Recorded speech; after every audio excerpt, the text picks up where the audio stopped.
तर मित्रांनो, गोट्या कपाळात जाणे हे कशाला म्हणतात ते मी आज तुम्हाला दाखवणार आहे. त्यासाठी व्हिडिओ शेवटपर्यंत नक्की बघा. तर नमस्कार मित्रांनो, स्वागत आहे तुमचं परत एका नवीन क्रेझी व्लॉग मध्ये. तर जसं माझं रेग्युलर आणि नॉर्मल रुटीन असतं तसं सकाळी लवकर उठलो, सगळं आवरलं, नाश्ता वगैरे केला आणि क्लासला चाललो होतो. आणि इथं माझं सर्व लेक्चर वगैरे कंप्लीट करून मी चाललो होतो घरी. आणि हा आहे आपला अपर डेपोचा बस स्टॉप, जिथं आपली 13 नंबरची बस येते. आज काय माहित काय विषय होता, बसमध्ये एवढी गर्दी पण नव्हती जाताना आणि घरी आल्यानंतर सगळ्यात पहिली गोष्ट म्हणजे मित्रांनो, जसं की तुम्हाला माहिती मी जिम जॉईन केली.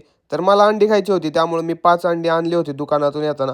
पण विषय असा झाला की ती अंडी मी माझ्या पॅन्टच्या पॉकेटमध्ये टाकून आणली होती आणि येताना त्यातली 4 अंडी तिथंच फुटली. आणि दुसरी गोष्ट म्हणजे मित्रांनो, मी ट्रायपॉडला कॅमेरा वगैरे सगळं सेट केला आणि हे सगळं एक्सप्लेन करत होतो. इव्हन पॅन्ट दाखवली, फुटलेली अंडी सगळी दाखवली आणि त्यानंतर कळलं की व्हिडिओ बंद आहे. हे तर काहीच नाही मित्रांनो. आता जिम मधला एक इन्सिडेंट सांगतो. मी जिम जॉईन करून काय खूप दिवस झाले नाही, आज दुसराच दिवस होता जिम करायचा. तर इथे मी करत होतो शोल्डर प्रेसची एक्सरसाइज. त्याला अगोदरच कुणीतरी जास्त वेट लावून ठेवले होते, त्यामुळे मी सगळे वेट काढले आणि डे फर्स्टला मी 2.5 किलोनी शोल्डर प्रेस मारलं होतं, म्हणजे दोन्हीकडे 2.5 असं 5 किलो.